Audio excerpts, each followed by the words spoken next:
Hey, it's the Purple Yeti. What's up? I'm back. We're in kind of the full preseason of college football season, and it's a beautiful, beautiful Sunday afternoon. Um, I have my ridiculous moniker, the Purple Yeti, and then I also have my awesome Kansas State t-shirt. I'm going a little old school today. So, it is what it is, you know what I mean? So, I also have, afternoon or no, a delicious cup of joe. Yes, that's right, coffee.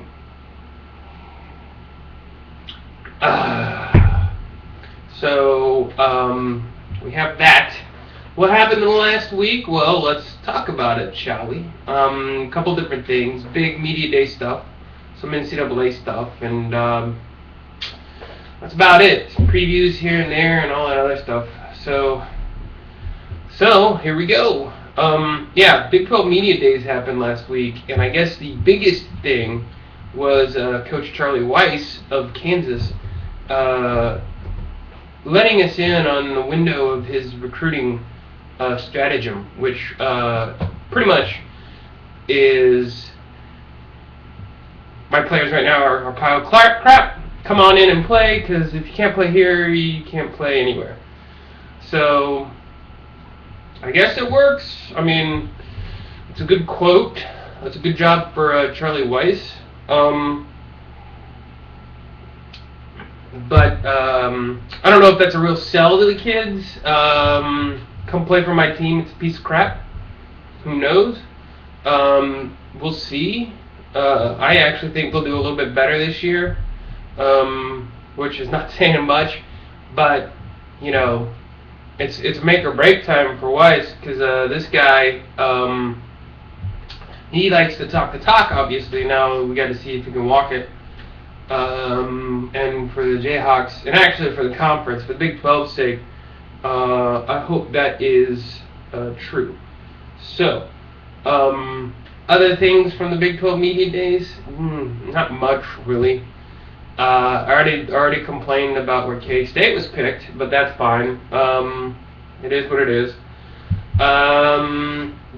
Commissioner Bowlesby, and this is what's actually really interesting, along with the other athletic conference commissioners, the big ones, the big five, so to say, each individually said something pretty vociferous when it relates to the NCAA and the kind of sea change that they're looking for the conferences.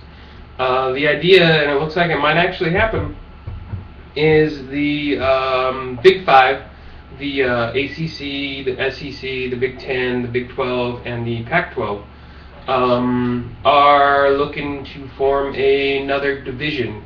They want to have a division that has more money-rich schools versus some of the smaller ones, and kind of like have another tier. So there's 3 tiers right now, and they want to break it into 4, with the richest one being the ones of the Big Five, for competition and stuff.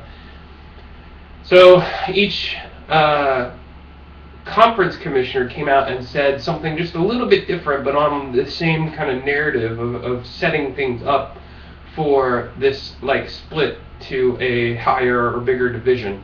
And I think it was punctuated by the fact that the NCAA Mark Emmert, the NCAA commissioner himself, Mark Emmert, didn't really say anything against that or had any problem with that, because really the NCAA serves the athletic conferences anyway, so there's no big stick going back or down for big conferences. It's more of okay, they said that, and then it came out that there's going to be a meeting January 16th and 17th of next year, somewhere around that time, that will talk about changes to the NCAA. So it looks like a sea change is happening. It's beginning to happen. They're kind of sprinkling it now, just to kind of plant that seed, with this being the last year of the BCS, which I think I think this has all started to happen when the whole playoff thing started to happen, because they're making calls, they're starting to interview people for the playoff. But I think this is the sacrifice that the rest of the smaller schools ended up having to be dealt with when the notion of a playoff would come up. You got your Boise States and your Mountain West and your WACs and all that other stuff. They're just not big enough. The playoff was, some way for them to get in and actually maybe win a national championship. But I think it's college football. Everybody hates the underdog in college football.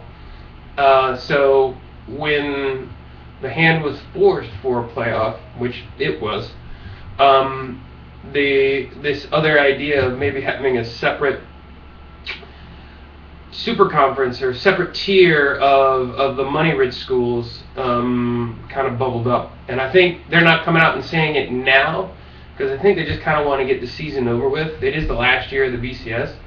But I think we're going to see here real quick another division formed. And, man, just being selfish and my K-State pride, I am so glad that whatever the realignment that happened with, Colorado leaving, which they're hurting, Nebraska leaving, which they're going to be fine, and then Missouri and A&M, which, I don't really care about them. But with all the stuff that's happened, with realignment and all this drama, unexpected drama, unplanned, inconsistent drama, this whole break-off, thankfully, has left Kansas State on the better side of it. They won the Big 12 conference title last year in, all three sports.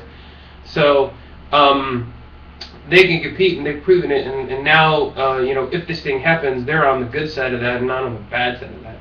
I mean, heck, as much as I love New Mexico State, I wouldn't have been looking forward to playing them every year as a K-State fan. So, selfishness aside, sorry, smaller schools. I mean, it's a wicked web, and I think what this also will do will also enable that division to maybe pay the players, because really, that's a big sticking point, and I think breaking those off will lessen the pool down, so it won't be as big a burden on the smaller schools as well. It's all advertising for the schools. I mean, that's what sports are, especially they're televised. I mean, there's collegiate, there's great team building and knowledge stuff, but it's a great advertisement for the college itself. And the athletic programs are making enough money. Now, with these bigger programs going into this bigger tier, they'd have an opportunity to really spend more money and potentially spend it on the players, really. So we'll see what happens. That's my big guess. It does suck for the smaller schools, but I mean, honestly, how would they compete against bigger name schools? This isn't like basketball, and don't ever compare football and basketball college sports wise ever. It is an apples and oranges scenario, and when people make that call, they are only looking at the surface. This is a sport where 18 plays, and that's like it. They don't think about the number of players, traveling costs, equipment, officiating, all these different things that factor into the cost of running the sport. Completely different. So don't even do basketball, football. So it's not like basketball where a little dog is supposed to win. An underdog can have a shot to win the title like in basketball. Save that for the basketball tournament, which basically is what college basketball is. It's just a tournament anymore anyway. Let these bigger tier programs, grow and then grab a hold of the attention and then succeed and build championships. We could tell a story and consistently plan. And you'll see, hopefully some good football on the field to match it. I know. That's the only thing that I'm really worried about. Is the lack of good football. But, you get into an upper tier. You then force these schools to play more in your own division. So that would also push to maybe play your out-of-conference foes more into like the bigger out-of-conference foes, which is another like sticking point. Is, hey, why are we paying Podunk State as an easy win for this team, and then have that count for your record? That's going to be a lot harder to do if they move it up there. So it also is going to increase the competition for your out-of-conference games and stuff like that. But I mean, that's why you also see, now Big Ten's finally moving to the 9-game conference. The 9-game conference schedule is going to stick. Although the SEC has 14 teams, and I think the ACC does too, I think they need to bump it up a little bit. It needs to be a little more representative of what they're doing. Big 12, it's easy. Pac-12 and Big 10, yeah, you miss some here and there, but it's still 75% of the total conference, so you get a good representation of it. At any rate, that's all coming. The other media day stuff wasn't as interesting. I mean, really, it was just Charlie Weiss. And then the stuff that's coming, that's probably going to come.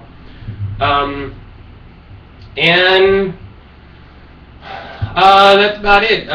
Collin Klein was the Big 12 Athlete of the Year. Good job, Collin. It's pretty much your parting gift because you're probably not going to play professional football. Jadeveon Clowney Jay-Z was talking to Jadeveon Clowney, so everybody was like super investigative, which is just drama. That's going to hurt that kid more than it's going to help him. Do that stuff until after college. I mean, you're probably going to come out next year anyway, so anywho. So what's coming up? Nothing, really. Just more, I think most of the media days are over. We're now starting to do like preseason stuff. Really starting to get the engine running. August is usually camps and practices and all that fun stuff. So we'll have more coming up on that. Leave a comment below. Let me know what you think about the future, and subscribe above, somewhere around here. I'm going to be back next week, as always, and until then, see ya.